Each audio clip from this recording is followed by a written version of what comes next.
Hello guys, नमस्ते, प्रणाम। आप सभी का हमारे गिरजा सिंगर यूट्यूब चैनल पर स्वागत है।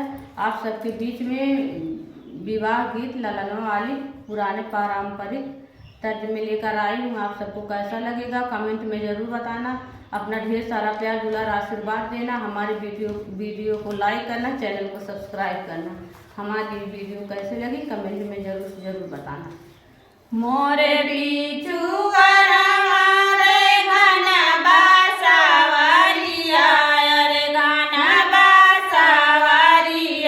अरे कोई लरी बोले आधी रात रे लाला नावा। अरे केहू चल बाय अपने सासुरारी रे लाला नावा।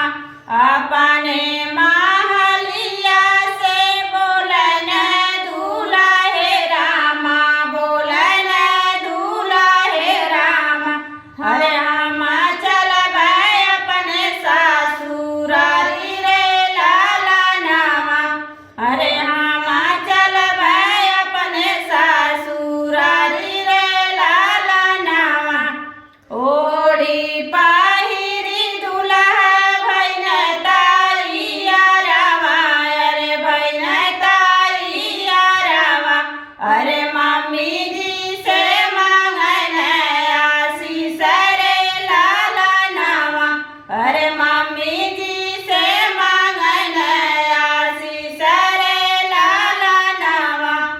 धन बाला पाई बादा है जभाला पाई बादा है जभाला पाई बा।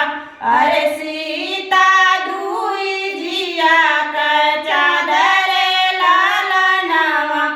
अरे सीता दुई जिया का चादर लाला नावा।